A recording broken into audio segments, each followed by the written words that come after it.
마태복음 2장 후반부 내용을 통해서 메시아 예언의 성취라는 제목으로 말씀을 상고하겠습니다. 마태복음은 1차적으로 유대인들을 예수님을 믿고 돌아와서 구원받게 하려고 유대인인 마태가 쓰신 복음서입니다. 1차적으로는 그러니까 자기 동족을 하나님 앞으로 인도하고 싶은 거예요. 예수님을 바르게 알게 해주고 싶은 거예요. 왜냐하면 예수님 부활하시고 승천하신 뒤에 오순절이 약속대로 성령이 찾아오신 날이 되었고 제자들이 이제 복음을 전하기 시작하는데 유대인들 중에도 예수 믿는 사람들이 나오기는 나오지만 극히 미미했어요.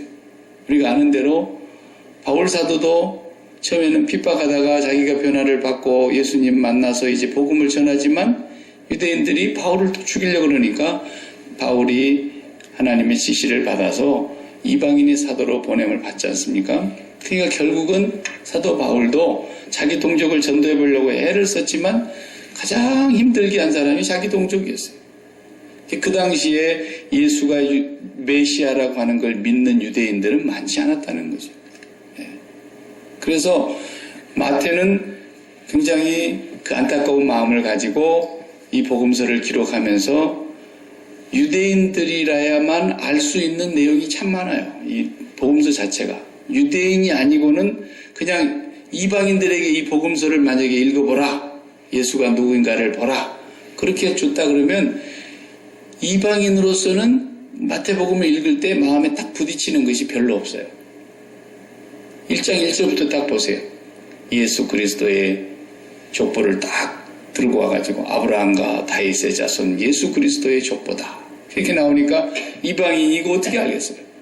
유대인들은 아브라함 그러면 뭐 깜빡 죽는 어른 아닙니까? 네.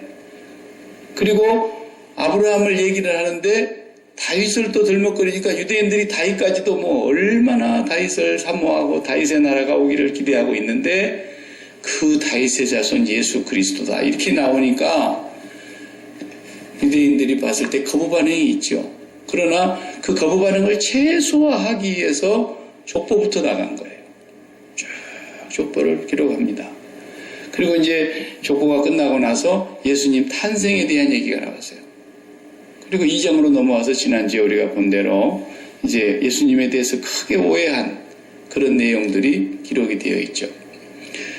자, 오늘은 예수님이 여러분들이 그렇게 간절히 기다리고 있었던 구약의 수많은 아브라함,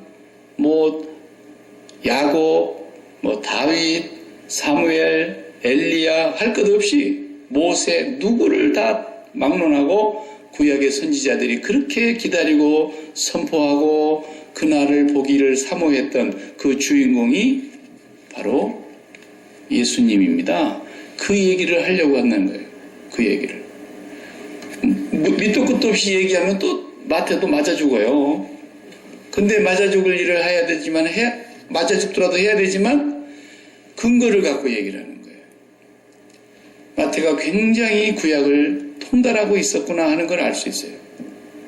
내용적으로는 유대인들은 성경을 모르는 사람이 없다고 봐야 돼요. 그 중에서도 그 성경을 액면 그대로 내용만 알고 있는 것이 아니라 이 내용이 예수 그리스도 메시아와 어떤 연관을 갖고 있느냐. 구약의 이 본문, 구약의 이 선지자의 말씀들이 예수 그리스도의 무슨 의미를 가르치고 있는 건가. 이걸 해석해내는 건 성령으로 말미암지 않고는 불가능한 거예요.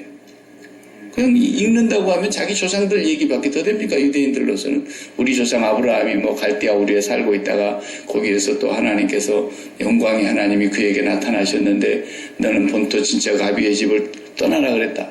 그래서 우리 조상이 떠났단다. 역사만 알고 있는 거죠.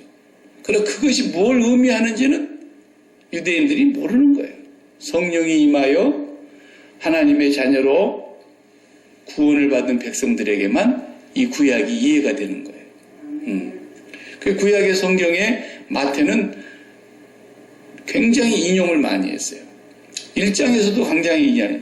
보라 처녀가 잉태하여 아들을 낳을 것이요 그 이름을 임마누엘이라 하리라 하신 이사야 선지자의 말씀하신 바를 이루려 하심이라. 이렇게 딱 해석하잖아요.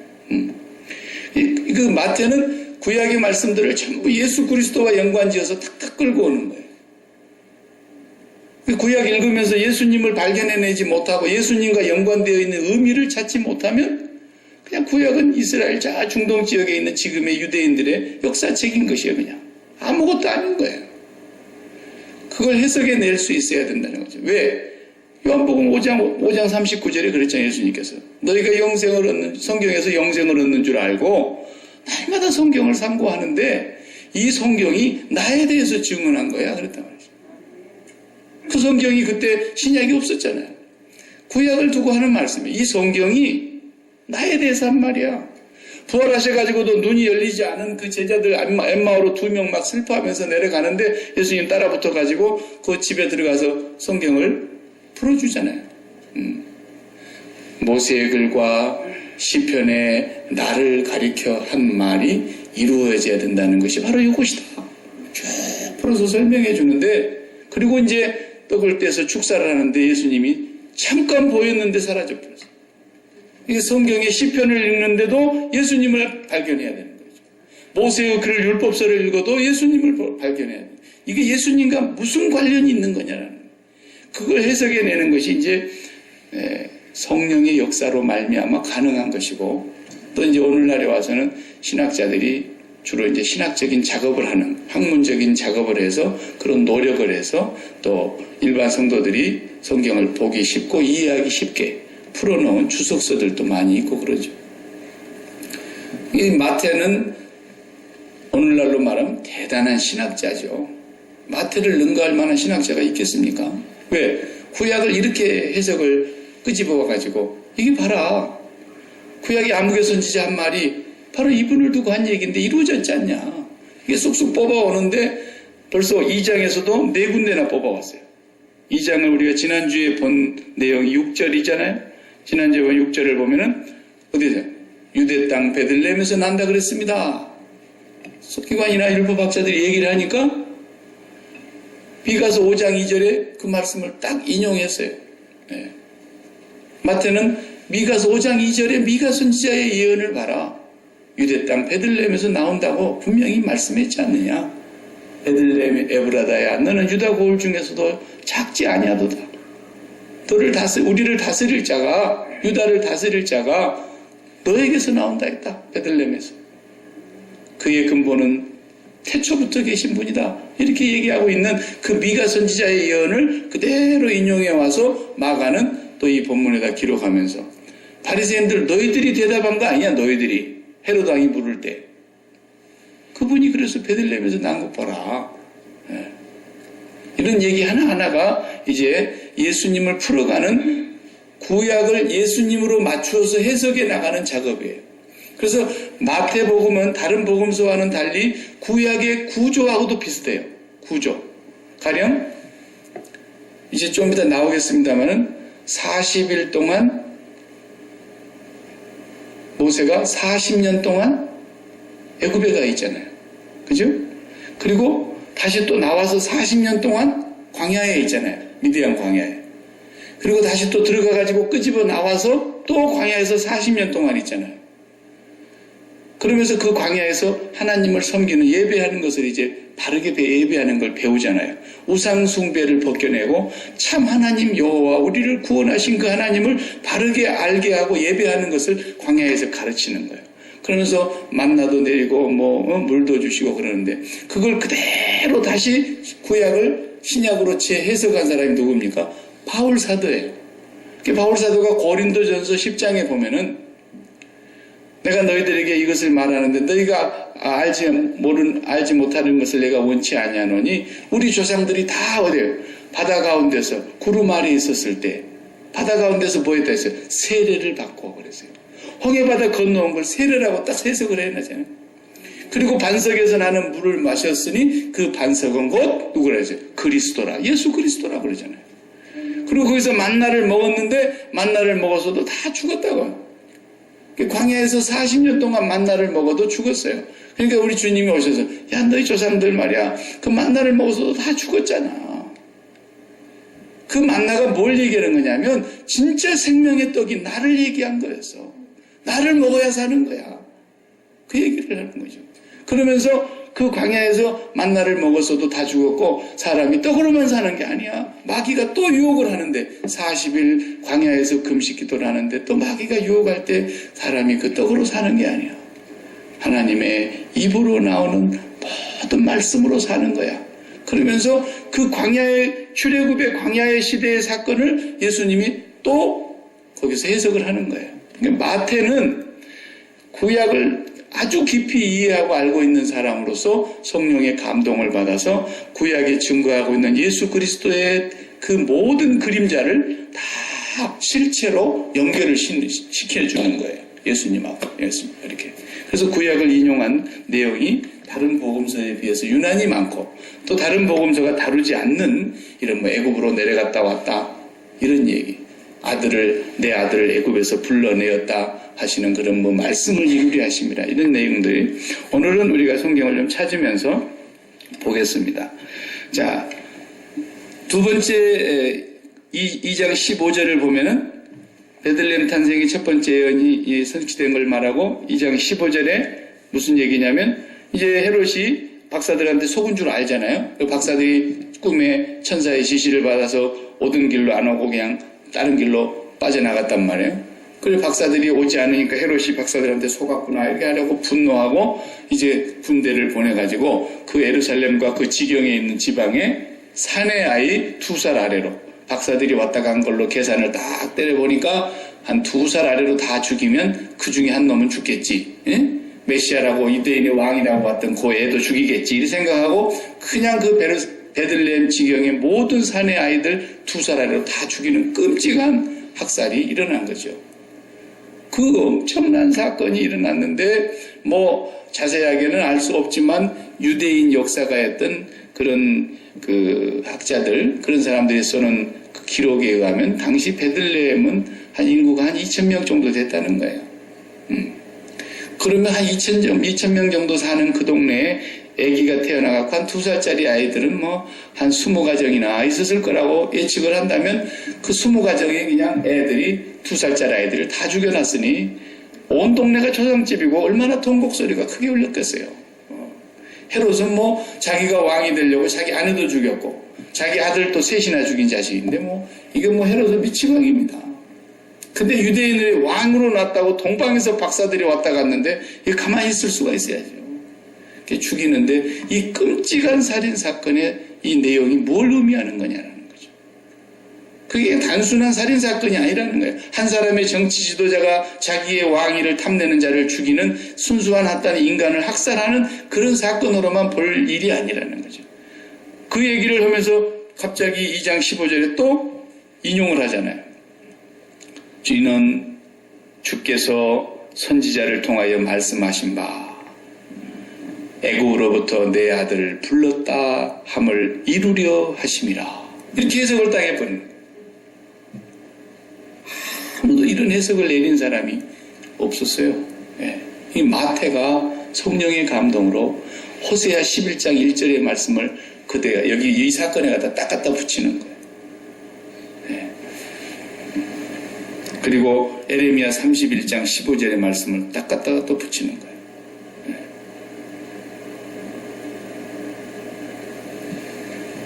자, 그 다음에 세 번째 예언이 2장 17절이죠. 이에 선지자 에레미야를 통하여 말씀하신 바 라마에서 슬퍼하며 크게 통곡하는 소리가 들리니 라헬이 그 자식을 위하여 애곡하는 것이라. 그가 자식이 없으므로 위로받기를 거절하였도다 함이 이루어졌느니라. 이것도 이렇게 구약을 딱 가져와서 해석을 하네요. 이게 도대체 무슨 얘기입니까? 이게. 그 사내 아이들 2살 아래로 다 죽여놨는데 그 해석을 에레미야 31장 15절 말씀을 딱 끄집어 와가지고 이 말씀이 에레미야 선지자를 통해서 하신 하나님의 말씀인데 여기에 이루어진 사건과 딱 매치가 된다는 거예요. 여러분, 성령으로 말미암지 않고 어떻게 이렇게 해석을 하겠습니까? 오늘은 설교를 할 것을 마태가 다 해줬어요. 다 설명을 해놨어요. 근데 이게 무슨 내용이냐라는 것을 조금 더 설명이 필요한 것들이죠. 그 다음에 23절에 이제 마지막 절 가서 보면은 나사렛이라는 동네로 갔다 그랬어요. 베들레헴으로 다시 돌아와야 되는데 베들레헴은 헤롯 아켈라오라고 하는 그 왕이 아버지 헤롯이 죽고 아들 아켈라오가 다스리는데 너무너무 이지 아버지 닮아가지고 무서운 폭군이에요. 그래서 베들레헴으로는 가지 않으셨어요. 그리고 저 북쪽에 갈릴리 가버나움 옆에 나사렛이라는 동네에 시골 마을이 약기마 같은 곳에 와서 사셨다 그 말이에요. 네. 그래가지고 선지자의 또 그걸 뭐라 했어요. 그 다음에 선지자로 하신 말씀에 뭐라 했어요? 나사렛 사람이라 칭하리라 하심을 이루려 함이러라. 그러면서 또 이사야 11장 1절의 말씀을 딱 끄집어 왔어요.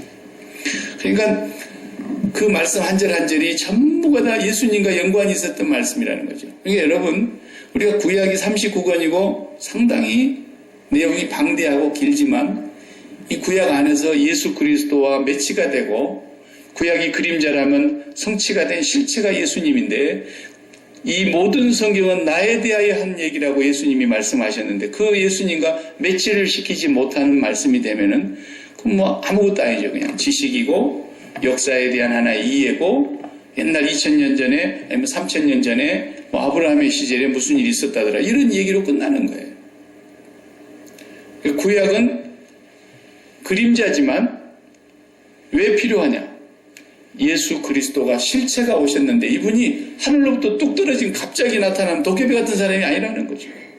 이미 하나님은 예수 그리스도를 준비하셨고 그 예수 그리스도를 보내시기 위해서 사람의 혈통을 하나님께서 이 땅에 먼저 보내셔서 그 하나님께서 그 선지자들을 보내시고 모세 같은 선지자를 보내셔서 아브라함 같은 선지자를 먼저 보내셔서 여호수아 같은 선지자를 먼저 보내셔서 그분에 대해서 쭉 증거하게 하고 그분을 바라보게 했다는 거죠. 아브라함이 예수님 바라본 거예요. 그렇죠? 그러니까 아브라함을 볼 때 아브라함에게서 우리가 뭘 봐야 됩니까? 아브라함이 어떻게 예수님을 바라다 보았는가? 예수님이 그렇게 설교하잖아요.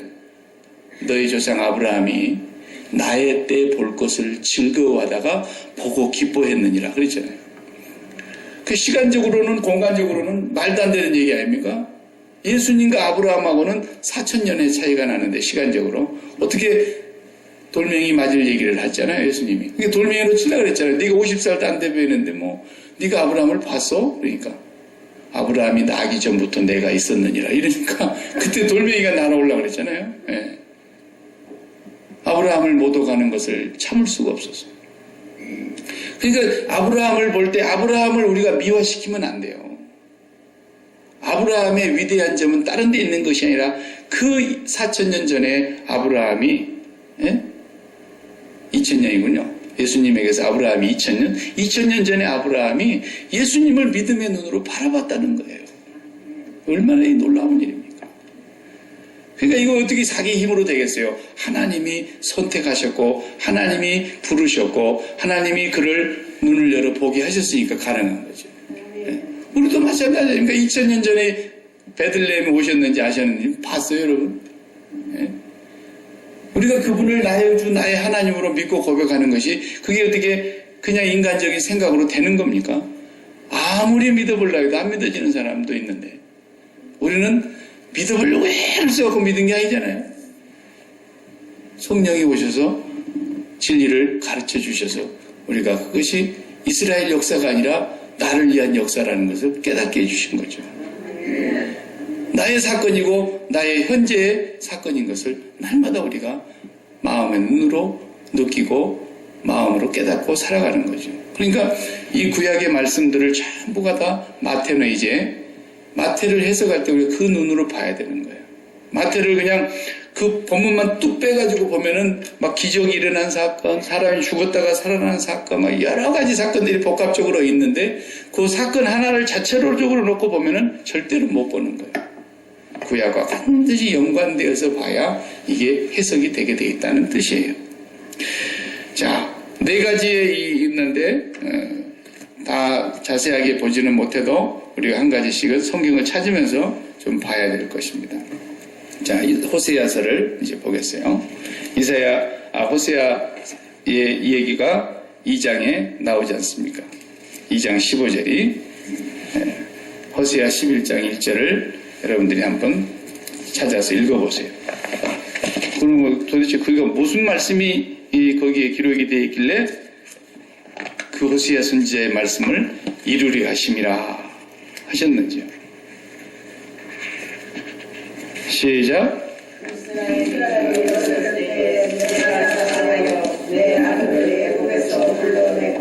예, 그 1절이죠. 이스라엘을 어렸을 때, 이스라엘이 아주 어렸을 때, 내가 사랑하여 내 아들을 애굽에서 불러내었거든. 무슨 얘기일까 이게? 언제적 얘기를 지금 하는 거예요? 호세아 선지자를 통해서 하신 말씀인데, 이스라엘이 갓난아기 같았을 때, 어렸을 때에, 철부지였을 때에 내가 내 아들을 애굽에서 불러내었거늘. 그래. 이게 출애굽 얘기 냄새가 나죠? 네. 애굽에서 불러낸 것이 출애굽 얘기가 있잖아요, 성경에. 출애굽 얘기. 불러냈어요. 2절을 근데 읽어봐요. 불러냈는데 선지자들이 그들을 부를수록 그들은 점점 멀리하고 바알들에게 제사하며 아로새긴 우상 앞에 분향하였느니라. 예?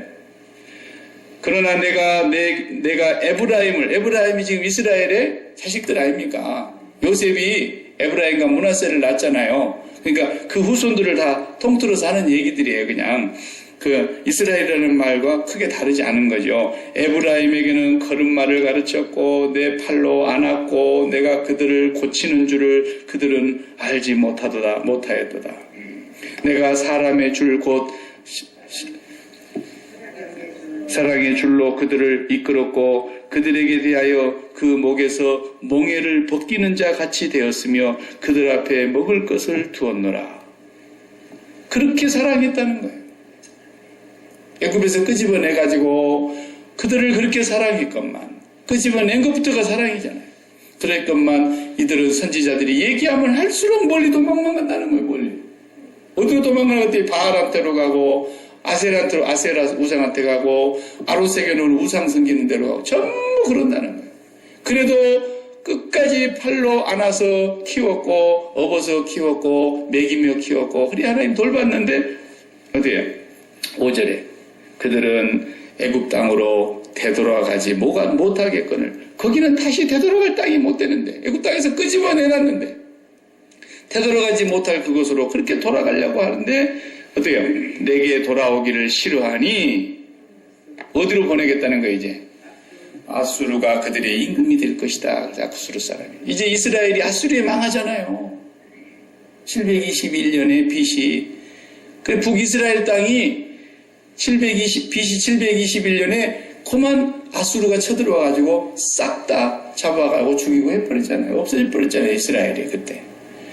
얘네들이 그렇게 바로의 학정 밑에서 평생 영원히 노예로 살 수밖에 없는 자들이었지만 아브라함과의 언약한 대로 그들이 부르짖을 때에 하나님이 모세를 보내가고 끄집어내놨는데 이 끄집어내는 이 백성들이 너무 철부지였다 그때. 얼마나 철부지였는지 우리가 보면 알잖아요. 끄집어내놨는데 또 원망하고 홍해바다 앞에서 10가지 재앙을 보고 온 사람들인데도 또 원망하고 끄집어내놨더니 또 한 일주일도 안 돼서 또 왜 물이 없냐고 원망하고 조금 더 지나가니까 또 왜 이렇게 뜨겁냐고 원망하고 길이 왜 이러냐고 원망하고 계속 이 철부지 같은 애들을 애굽에서 이제 막 끄집어내놨는데 그리고 모세라는 선지자를 보내서 그렇게 하나님의 율법을 가르치고 하나님의 말씀을 아무리 가르쳐도 이것들이 계속 멀리만 가더라고요. 어디로 가는 것 같더니 바알에게로 아세라에게로 이스라엘이 다 우상 숭배로 가더라고요. 그래서 애굽으로 가지 못할 짓거리를 또 하고 있으니까 다시 종노릇하는 곳으로 가려고 하는 것을 보니까 그래서 얘네들이 이제 아수르로 가야 되겠구나. 아수르를 끌고 가서 안 죽을 만큼 매를 맞는 거예요. 이제. 예. 하나님 너무 사랑하니까 징계를 하시는 거죠. 그 얘기가 호세아 선지자의 지금 얘기예요. 조금 더 뒤에 가서 읽어봐요. 얼마나 하나님 마음이 아픈지. 자, 7절에 내 백성이 끝끝내 내게서 물러나가니 비록 그들을 불러 위에 계신 이에게 여호와에게로 돌아오라 할지라도 일어나는 자가 하나도 없도다. 세상에 보세요.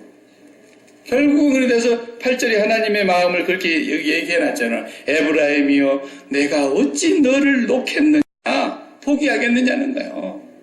네 손을 내가 어떻게 네 팔을 놓겠느냐. 이스라엘이여 내가 어찌 너를 버리겠느냐. 내가 어찌 너를 아드마같이 놓겠으며 어찌 너를 스보인같이 두겠느냐. 이방인같이 내가 너희들을 버리겠느냐 이거예요. 내 마음에 내 속에서 돌이키어 나의 긍휼이 온전히 불붙듯하도다. 여호와의 마음이 거기 나오잖아요. 불붙는 것 같다는 거예요. 그 애굽에서 끄집어내난 그 백성들이 여호와에게로 돌아오기는커녕 우상에게로 돌아가서 옛날에 바로 밑에서 하던 짓거리를 또 하고 있는데 다시 돌아가지 못할 짓거리를 하고 있는데 이제는 아수르로 보낼 수밖에 없는 상황이다. 그러나 하나님의 마음은 어떻다는 거예요? 내가 어떻게 너희들을 버리겠느냐라는 거예요. 호세아 선지자를 통해서 그걸 보여주신 거예요. 그게 호세아 선지자도 결혼을 그렇게 하라 그랬잖아요. 그 가늠하는 음탕한 여인 고멜을 아내로 맞이해라. 근데 그 아내가 호세아가 가서 사랑해서 결혼하자 그래가지고 결혼해가지고 자식을 낳았는데 이 자식이 진짜 호세아의 자식인지 아니면 또 밤중에 나갔다 들랑달랑 해가지고 옛날에 하던 짓거리를 해가지고 남의 자식을 뱃속에 담아갖고 왔는지 알 수가 없어요. 그러니까 이름을 뭐라 그랬어요? 로암미라 지어라 그랬잖아요. 루하마라 지어라 그랬잖아요. 루하마라는 것은 불쌍히 여긴다는 뜻이에요. 사랑한다는 뜻이에요. 근데 루하마, 로는 부정하는 뜻이거든요. 이게 내가 너희를 불쌍히 여기지 않겠다. 로암미, 암미라는 것은 내 백성이다, 내 자식이다 그런 뜻인데 로암미 그랬으니까 내 자식이 아니다. 왜? 이 음녀 고멜이 나가가지고 또 부정한 짓을 해가지고 누구 자식인지 모르겠는 거예요. 배가 불러서 애는 낳았는데 호세아가 그런 음탕한 여인을 아내로 맞이하도록 하나님이 말씀하신 것은 바로 호세아의 그 마음처럼 내가 호세아가 그 음탕한 여인을 사랑하는 것처럼 이 음탕한 이스라엘을 내가 이렇게 사랑하는데 끝까지 내가 너희들을 놓지 못하겠는데 너희들은 어떻게 나를 그렇게 멀리하고 끝끝내 돌아오지 않는데 한 명도 돌아온 사람이 없다. 그래서 그들을 아수르로 끌고 가는 내용이라는 거죠.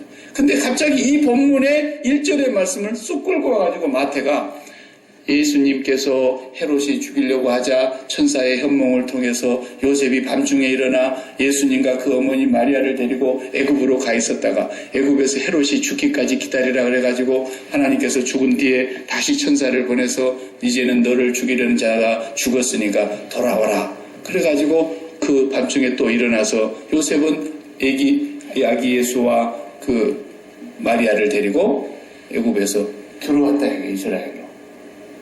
애굽에서 다시 내 아들을 불러내었거늘 라는 이 호세아의 말씀을 이루려 하심이라는 거죠. 이게 무슨 내용이겠어요? 출애굽의 사건은 하나님의 백성들을 하나님께서 영원히 노예가 될 수밖에 없는 그 바로와 같은 세상의 마귀, 세상의 임금, 그 마귀 아래에 있었던 그 선민들을 하나님께서 값없이 모세를 보내서 건져냈다는 거예요. 모세의 이름이 건져내다라는 것 아닙니까? 건져냈어요. 건져내가지고 애굽에서 이렇게 불러냈다 이거예요. 출애굽을 시켰다 이거예요. 그런데 그 모세가 출애굽한 그 백성들이 완전한 구원에 이르지를 못했다는 거예요. 완전한 출애굽이 안 됐다는 거예요. 지정학적으로는 애굽에서 이 약속의 땅으로 오기는 왔어요. 몸뚱아리가 옮겨왔어요. 그런데 그들의 마음은 아직도 바알과 아세라를 찾아가고 바로 왕 아래에서 있었던 그런 우상 숭배의 종사들을 또 하더라는 거예요. 그 완전하지 못한 모습, 그 모습이 어떤 모습이냐? 바로 온 인류의 모습이라는 거예요. 단지 그 이스라엘만 그렇게 못된 게 아니라 이스라엘은 전 교회를 의미하고 있는 거예요. 모든 하나님의 선민들이 지금도 다 그러고 있다는 거예요. 예수님 때도 그러고 있고 구약시대에도 그러고 있고 예수님 이후에도 그러고 있고. 그런데 예수님께서 왜 오셨느냐? 이제 완전한 구원에 이르지 못하고 완전한 자유인에 이르지 못하고 완전히 해방을 받지 못하고 있는 그 구원을 완성하시기 위해서 주님은 다시 오셔서 마치 그 애굽 땅으로 한번 들어갔다가 나오시는 그 과정을 거쳐서 내 아들을 애굽에서 불러내어 거를 하시던 그 호세아 예언의 말씀처럼 이제는 예수 그리스도께서 완전한 구원을 이루시기 위해서 하나님의 참 아들로 오셔가지고 인간들은 아무도 순종하는 자가 없고 하나도 순종하는 자가 없는데 예수 그리스도께서 오셔서 죽기까지 순종함으로 그 모든 율법의 요구를 다 완성시키셨고 그 율법의 모든 요구를 다 이루셨고 하나님 앞에서 완벽하게 순종함으로 말미암아 예수 그리스도가 가지고 계시는 그 의를 우리에게 옷 입혀 주셨다는 것입니다. 그것으로 인해서 예수님이 완전한 구원을 이루실 자라고 하는 것을 지금 호세아 선지자의 예언이 이루어졌지 않느냐. 마태는 예수님을 그렇게 소개하고 있는 거예요. 그래서 성경에 보면은 로마서 5장 19절에 이런 말씀하시죠. 바울의 기록에 보면은 한 사람이 순종하지 아니함으로 많은 사람이 죄인 된 것 같이 한 사람이 순종함으로 많은 사람이 의인이 되리라. 예수 그리스도 한 분이 순종함으로 인해서 그는 근본 하나님의 본체셨으나 하나님과 동등됨을 취할 것으로 여기지 아니하시고 오히려 자기를 비워 종의 형체를 가져 사람의 모양으로 나타나셨으니 죽기까지 복종하셨다. 그 죽기까지 십자가에서 죽기까지 완전히 복종하신 예수 그리스도의 그 순종이 결국은 완전한 구원에 이르지 못하는 모든 사람들의 대표적인 의가 되었다는 거예요. 그래서 예수 그리스도의 의를 힘입었다는 말이에요. 예수 그리스도로 옷 입었다는 말이에요. 의의 옷을 입었다는 그 은혜를 주신 것을 말씀하시는 거예요. 히브리서 5장 8절에 9절에도 이렇게 말씀했어요. 그가 아들이시면서도 받으신 고난으로 순종함을 배워서 온전하게 되셨은즉 자기에게 순종하는 모든 자에게 영원한 구원의 근원이 되시고 그랬어요. 예수 그리스도께서 온전한 순종을 통해서 모든 순종하는 자들의 구원의 근원이 되어 주신 분이라고 하는 것을 말씀하고 있습니다. 그러니까 예수님은 뭐예요? 출애굽을 완성시키신 분이다. 모세는 하나님의 집에 사환으로 종으로 일을 했는데 그건 율법의 대표자로서 잠깐 일을 했는데 예수 그리스도께서 오시기 전까지만 모세의 율법에 맡겨둔 것이다. 그러나 그 율법을 순종한 자가 누가 있느냐? 아무도 율법을 완성한 자가 없지 않느냐? 하나님 앞에서 온전히 순종한 사람은 오직 예수 그리스도뿐이다. 그래서 예수님이 잠깐 애굽으로 내려갔다가 애굽에서 다시 출애굽을 하시는 그 과정을 거쳐오는 이 사건이 바로 호세아 선지자가 말씀하셨던 그 사건을 예수님이 이루셨다고 하는 것을 보여주는 거라는 거예요. 네. 이 출애굽을 완성하신 분이에요. 지금으로 표현하면 이제 요즘 언어로 표현하면 출세상을 완성하신 분이에요. 출세상. 그래서 히브리 사도행전 7장에 홍해바다를 건너온 사람들을 뭐라 그랬어요? 광야교회라 그랬잖아요. 스데반 집사 설교할 때 이스라엘 민족을 광야교회라 그랬어요. 그럼 우리는 뭐예요 오늘? 출애굽을 완성시키신 6월절의 어린 양의 피가 아니라 하나님의 어린 양이신 예수 그리스도의 피가 우리를 죄에서 완전히 해방시켜서 온전하게 구원해 주심으로 말미암아 우리에게 구원이 완성이 됐단 말이죠. 예수 그리스도 통해서. 그것을 뭐라 그래? 에클레시아. 세상에서 불러냄을 받은 사람들. 애굽에서 불러낸 것처럼. 그래서 출세상 완성하신 분이세요. 그런데 기독교가 출세하는 종교라고 생각하니 이게 마귀의 얘기가 되고 말아버린 거예요. 지금.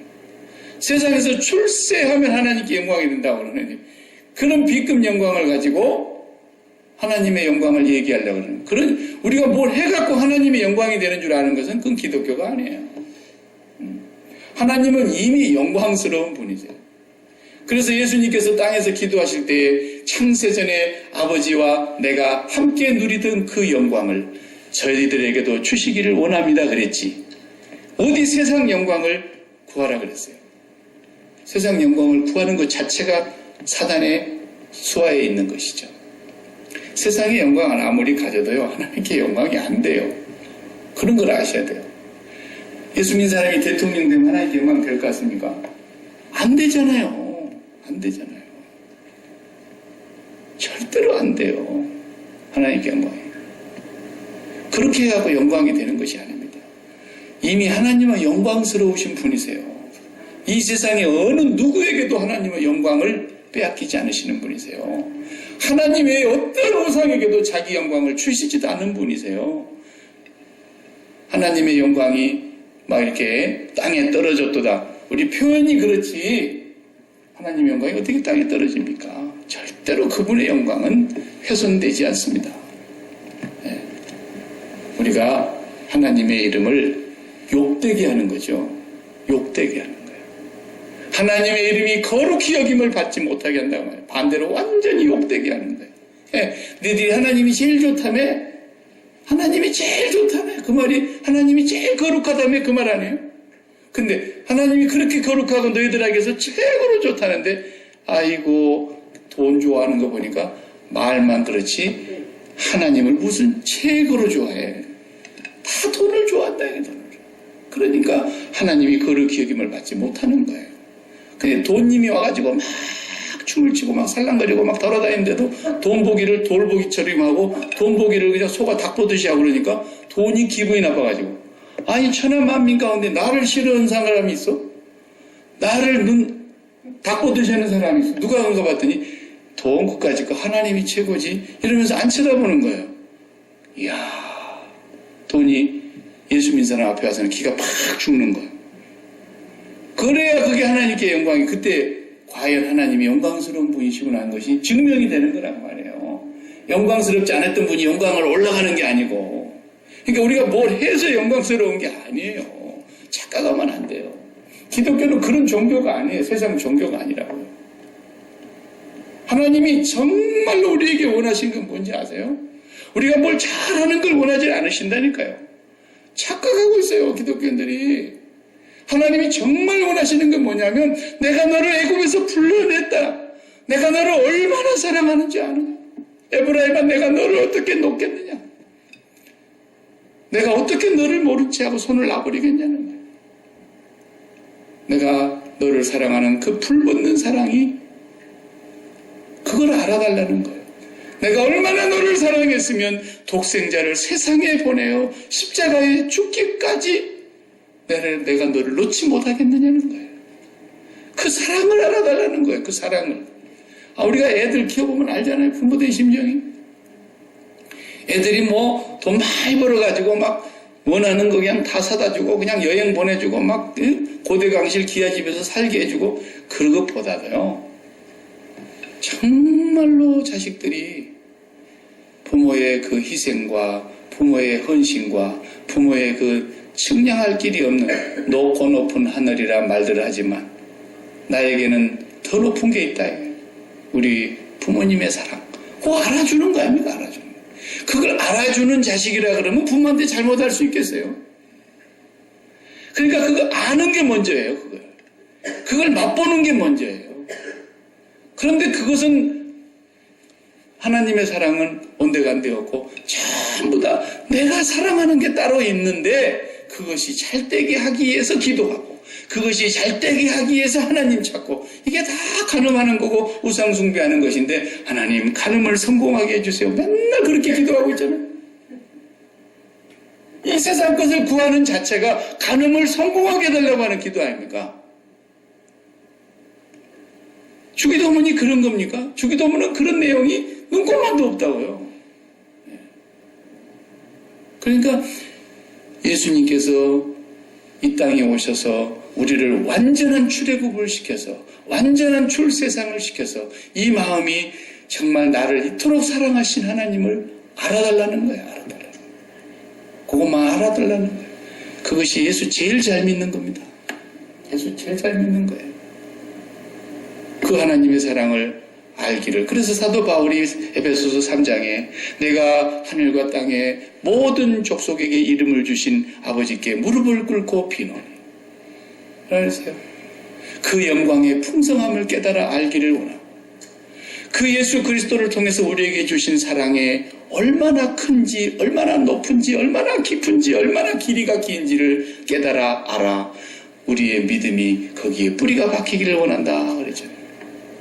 그걸 기도했어요. 사도 바울이. 그걸 알게 해주시옵소서. 그 사랑 왜 날 이처럼 사랑해 주셨습니까? 왜 이렇게 끄집어내놓으면 더러움하고, 끄집어내놓으면 배부른 소리하고 자빠졌고, 끄집어내놓으면 하나님 앞에 불평하고, 끄집어내놓으면 바알을 사랑하고, 끄집어내놓으면 세상의 풍요와 번영을 쫓아가는 이 병든 이스라엘이 바로 나라 이거야, 나. 그런데 하나님, 어떻게 내가 너를 놓겠느냐? 못 놔. 하나님의 사랑이 너무 커서 놓지를 못하겠다는 거예요. 하나님. 어디까지 못 놓느냐? 내 아들을 십자가에 죽이기까지 내가 너를 포기할 수가 없다라는 거예요. 그 사랑을 알아라는 거예요. 그 사랑을 이루려고 오신 이분이 바로 애굽에서 내 아들을 풀려내었다 하심을 이루려 하심이니라고 딱 설명해요. 정말 이 마태의 이 성령의 감동으로 말미암아 구약을 풀어내는 이 놀라운 비결을 보세요. 그 다음에 내용이 또 하나가 뭡니까? 이제 헤롯이 다 죽였다. 얼마나 끔찍합니까? 헤롯이 그걸 다 죽여놨으니 베들레헴과 그 근처가 다 통곡의 바다가 되지 않았겠습니까? 그런데 그것을 에레미야 31장 15절 말씀 찾아보세요. 또 그 말씀을 딱 끄집어가지고 선지자 에레미야로 하신 말씀을 이루리 하심이니라 딱 그러는 거예요. 자, 에레미야 31장으로 또 넘어가 봐요.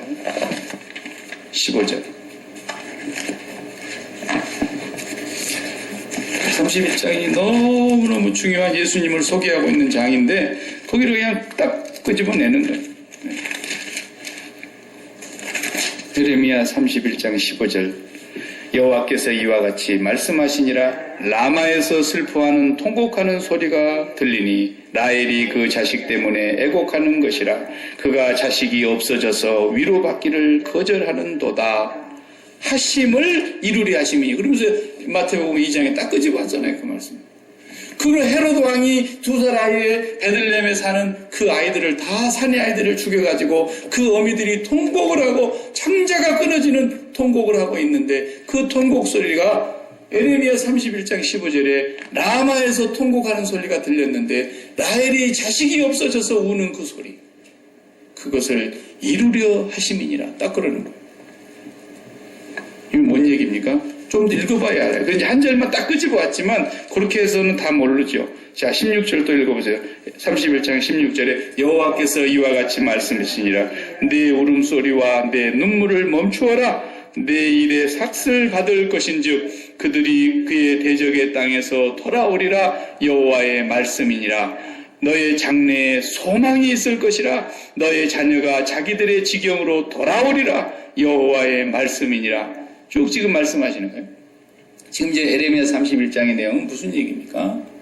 여기는 이제 약간 북이스라엘은 호세아 때 얘기는 바벨론이 아니라 아수르로 끌려간 거고, 여기 지금 에레미야는 바벨론으로 끌려가는 얘기입니다, 이제.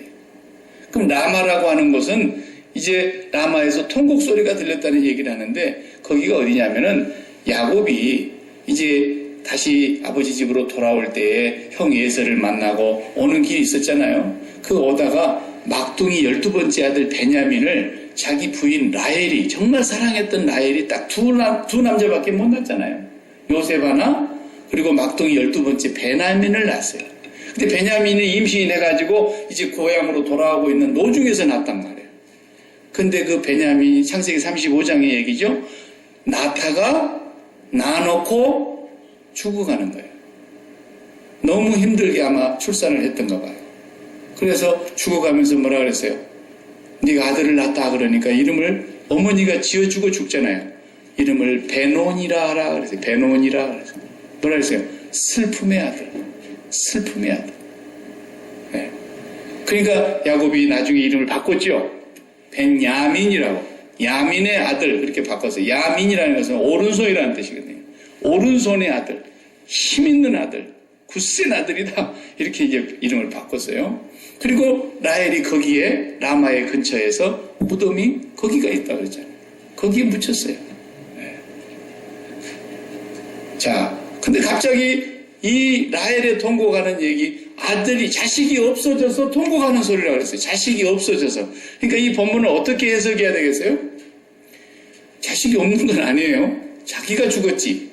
자식을 둘이나 낳아놓고 죽었는데 왜 자식이 없어집니까? 자식이 없어진다는 얘기는 뭔 얘기냐면 에레미야 선지자를 통해서 지금 하나님께서 바벨론에게 멸망할 것에 대해서 돌아오라고 계속 말씀했잖아요. 에레미야를 통해서. 그런데 못 돌아와. 한 명도 안 돌아와. 결국은 그 자손들이 다 바벨론으로 끌려가는데 그 라마라고 하는 곳이 포로로 끌려가던 길목의 중요한 지점이에요. 우리 한국식으로 표현하면 이런 겁니다. 철사줄로 두 손 꼭 묶인 채로 뒤돌아보며 또 돌아보며 맨발로 울며 걷던 무슨 길이죠 거기가? 잘 모르나 봐요. 한마는 미아리 고개. 그거예요 그거. 라마에서 그 라헬의 자손들이 하나님의 백성임에도 불구하고 하나님을 원망하고 하나님을 떠나서 바알을 섬기고 이렇게 하다가 전부 바벨론으로 끌려가는데 그 끌려가는 그 자리에 라헬이 묻으면서 통곡하는 소리예요. 통곡하는 소리. 자식이 없어지는 그 장면을 보면서 통곡하는 소리. 그러니까 지금 헤롯이 2살 아이들을 다 죽였는데 그 통곡의 소리가 예루살렘의 베들레헴의 하늘을 진동했을 거 아니겠습니까? 그 통곡의 소리가 바로 뭐예요? 헤롯은 사단의 하나의 그림자예요. 이 세상 임금은 하나님의 백성들을 죽이려고 하는 거예요. 이 세상은 그래서 슬픔과 애통과 절망과 죽음뿐이라는 거예요. 이 세상. 그런데 그 소식을 그 다음에 읽어보세요. 31장이 그렇게 끝나는 게 아니에요. 그 다음에 계속해서 읽어보면은 이 18절에 가서 17절에 너의 장래에 소망이 있을 것이라. 돌아온다는 거예요. 너의 자녀가 자기들의 지경으로 돌아오리라 여호와의 말씀이니라. 18절 에브라임이 스스로 탄식함을 내가 분명히 들었노니 주께서 나를 징벌하심에 멍에에 익숙하지 못한 송아지 같은 내가 징벌을 받았나이다. 주는 나의 하나님 여호와시니 나를 이끌어 돌이키소서. 그리하시면 내가 돌아오겠나이다. 돌아온다는 말씀을 쭉 하시면서 마지막에 31절로 이제 넘어가 보세요. 쭉 이제 31장 31절에 여기가 복음이 딱 들어와 있잖아요. 여호와의 말씀이니라. 보라 날이 이르리니 예수님의 날이에요. 이 날이 내가 이스라엘 집과 유다의 집에 새 언약을 맺으리라. 성찬 예전할 때 새 언약 말씀하셨잖아요. 새 언약을 맺으리라. 이 언약은 내가 그들의 조상들과 손을 잡고 애굽 땅에서 인도하여던 내던 그 조상의 시내산에서 언약이 아니라는 거예요. 첫 번째 언약이 아니라는 거예요. 그 언약이 애굽 땅에서 인도하여 내던 날에 맺은 것 같이 아니할 것은 그랬어요. 모세와의 언약이 있었지 않습니까? 언약이 아니라는 거예요. 그것은 내가 그들의 남편이 되었어도 그들이 내 언약을 깨뜨렸음이라 여호와의 말씀이니라. 그래서 첫 번째 언약이 다 깨졌어요. 그래서 새 언약을 33절에 다 같이 그러나 그날 후에 내가 이스라엘 집과 맺을 언약은 이러하니 곧 내가 나의 법을 그들 속에 두며 그들의 마음에 기록하여 나는 그들의 하나님이 되고 그들은 내 백성이 될 것이라 여호와의 말씀이니라. 아멘. 이제는 돌판에 쓴 율법이 아니라 그들의 속에 그들의 마음에 두는 성령의 법을 말씀하고 계시는 거예요. 예수 그리스도의 새 언약으로 말미암아 성령으로 기록하시는 우리의 마음의 신비에 기록한다 그랬잖아요. 그 언약을 이루실 것을 말씀하십니다. 그러니까 이 세상 임금은 마귀를 말하는데 이 세상의 임금은 뭐야? 도적이라 그랬잖아요. 도적이 오는 것은 죽이고 빼앗고 멸망시키려 온 것이고 내가 온 것은 양으로 생명을 얻게 할 것이었다. 그래서 예수님이 오셔서 이 도적 아래, 세상 임금 아래 절망과 슬픔과 통곡과 죽음 아래 살아가고 있는 이 사람들에게 내가 반드시 내 백성을 잃어버리지 아니하고 다시 내 품으로 돌아오게 할 것인데 그 언약은 모세와 언약했던 것과 같지 아니하여 이제는 성령으로 말미암아 그들 속에 그들의 신비에 내 언약을 기록할 것이고 그들은 나의 백성이 되고 하나님은 그들의 하나님이 될 것이다. 이 언약을 이루시려고 하시는 하나님의 섭리가 곧 예수님이 애굽에 갔다 온 사건과 헤롯이 사내 아이들을 죽여서 통곡하는 사건을 해석을 쭉 해내는 거예요. 그러니까 오늘 또 우리가 이 세상에 살면은 결국 우리 세상은 소망이 없습니다. 아무리 좋은 세상이 온다 그래도 세상은 소망이 없다는 걸 우리는 이미 알고 사는 거예요. 뭐 소망이 있을 줄 알고 살면 큰일 나는 거예요, 우리는. 여기서 우리가 무슨 소망이 있어요? 소망은 하나도 없어요. 우리의 소망은 보이는 소망이 아니라 그랬어요. 보이지 않는 소망이기 때문에 바라고 참고 기다린다 그런 거예요. 누가 보이는 소망을 기다리겠냐 그랬어요. 그래서 우리의 소망은 오직 한 가지, 예수 그리스도뿐인 거예요. 그분을 통해서 출세상하는 겁니다. 십자가 너머로 가는 거예요. 십자가에서 죽고 부활의 언덕으로 가는 거예요. 그리고 주님과 함께 마음이 연합해서 보좌 우편으로 향해서 가는 거예요. 계속 그 영역에 살아가고 있는 사람이기 때문에 오늘 우리를 보고 천국에 산다 그러는 거예요. 세상과 나는 간 곳 없고 구속한 주를 바라보면서 소망이나 궁궐이나 그 주님 모시고 있는 것이 천국이라고 고백하고 찬양하고 있잖아요. 우리는 지금 그 세상을 살고 있는 거예요. 이 세상에 소망을 가지면 절대로 안 됩니다. 이 세상의 소망은 오직 하나입니다. 뜻이 하늘에서 온전히 다 정해져 있습니다. 그 뜻이 땅에서 이루어지기를 바라는 것 외에는 아버지의 뜻이 이 땅에 이루어지는 아버지의 나라, 아버지의 통치, 아버지의 다스림이 이루어지는 것 외에는 기도하면 안 돼요. 나도 언젠가는 쨍하고 해뜰 날이 올 거예요. 이런 건 그런 건 우리한테 없는 거예요. 그 영적으로 승화시켜서 쨍하고 해뜰 날이 천국의 빛을 볼 날이 있다는 것은 맞는 얘기지만 이 세상에 언젠가는 나도 한번 돈방석에 앉아버려. 꿈에도 그런 생각하지 마요. 그런 걸 비전이라고 꿈꿔 있으면 그건 사탄의 자식들이나 하는 거예요. 나는 꿈도 안 꿨는데 하나님이 주시면 깜짝 놀라서 받으시고 이걸 왜 주십니까? 그때부터 금식기도 들어가야 되는 거예요. 그때부터. 왜? 마음이 우리 빼앗기면 큰일 나니까. 하나님 주실 수 있거든요. 왜 우리 기독교인이라고 맨날 비실비실 살다 가라는 이유가 어디 있어요? 우리도 성공할 수 있고 우리도 출세할 수 있고 우리도 높은 지위에 올라갈 수도 있고 우리도 뭐 언제든지 하나님 부자 되게 하시면 부자 될 수 있는 거죠. 그러나 우리는 그런 것이 목표도 아니고 꿈도 아니고 자랑도 아니고 관심거리가 아닌 거예요. 그건 하나님의 관심거리고 하나님의 생각 속에 있는 일들이에요. 다만 우리는 이 세상에서 예수 그리스도를 통해서 주님이 오셔서 슬픔이 변하여 기쁨이 되고 애통이 변하여 춤이 될 것이다 그랬어요. 절망과 죽음에서 우리는 영원한 생명으로 하나님이 약속하셨어요. 그 일을 이루시려고 오신 분이라는 걸 지금 2장의 서론에서 벌써 다시 구약을 지금 하나 인용하면서 마태가 설명하고 있고 이제 3장으로 넘어가 4장으로 넘어가면서 계속해서 구약을 인용하면서 예수 그리스도를 우리가 봐야 합니다.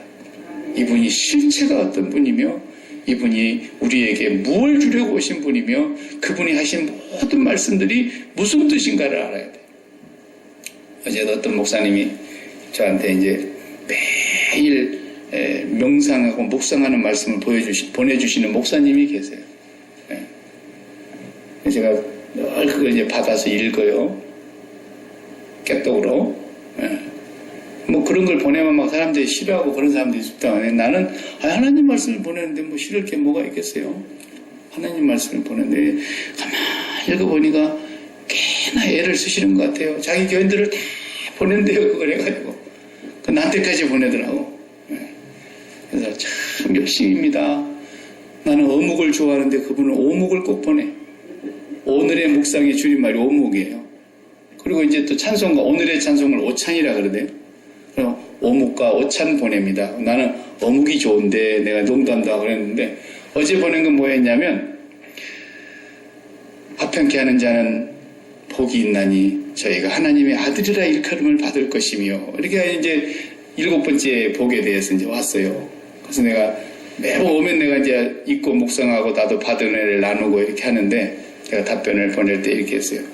목사님, 까다로운 교인이 나같이 까다로운 교인이 그 말씀 밑에 그러면 내가 세상에 화평을 줄로 온 줄로 생각지 말라. 화평이 아니라 도리어 검을 주러 왔노라. 거기 마태복음 10장에 그 말씀을 하면은 그건 어떻게 앞에 말씀하고 화평케 하는 자는 복이 있나니 저희가 하나님의 아들이 될 것이 이거 어떻게 매치가 됩니까? 내가 그랬어요. 일부러 그랬죠. 뭐 모를까 봐서 그랬겠어요. 근데 목사님 내일은 그거 묵상해야 되겠네요. 오늘 아침에 이제 그게 왔어요, 답이. 예.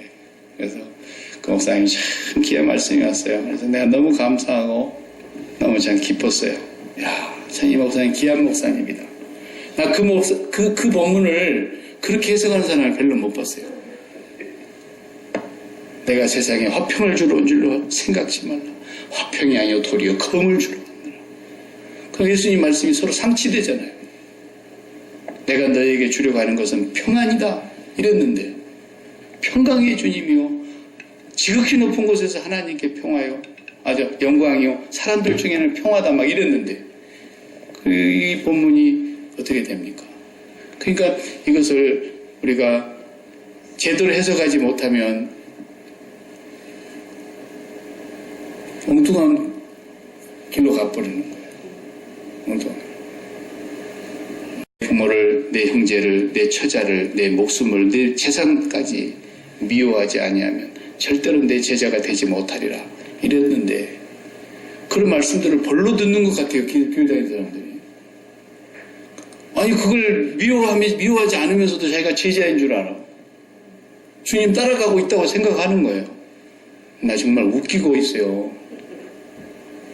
그걸 미워하지 않고 있는데, 그걸 그렇게 사랑하고 있는데 주님 따라가고 있다 그런다고. 주님 따라가고 있다. 그러면 우리가 이런 말씀을 정말 고민해야 되는 거 아닙니까? 구약의 말씀하고 이게 어떻게 매치가 되는 것을 봐야 된다고요. 그걸 봐야 정말 예수님의 말씀이 참이요 진리요 생명이구나. 네, 이것을 우리가 알게 되죠. 오늘 여기까지만 합시다. 그 다음에 나사렛 사람이라는 거 다음 시간에 제가 잠깐 언급하고 하겠습니다. 기도하십시다. 하나님 감사합니다. 마태복음을 통해서 우리가 다시 성령의 조명을 받으며 주님이 우리에게 오신 참된 목적과 주님이 말씀해 주신 한 말씀 한 말씀 하나도 땅에 떨어지지 아니하고 진리의 말씀으로 성령께서 밝히 깨달아 알게 해주시기를 원합니다. 마태를 통해서 우리가 다시 한번 주님을 만나기를 원합니다. 마태가 그토록 자기 동족들에게 예수 그리스도를 소개하고 그를 믿고 구원을 얻게 하려고 소개하였던 그 예수님, 살아계신 예수님, 오늘 우리 시대에 다시 한번 이 복음서를 통해서 만나게 하여 주시옵시고 그 예수 그리스도와 함께 살아가는 복된 하늘의 백성들이 되게 하여 주시옵소서. 예수님의 이름으로 기도하옵나이다. 아멘.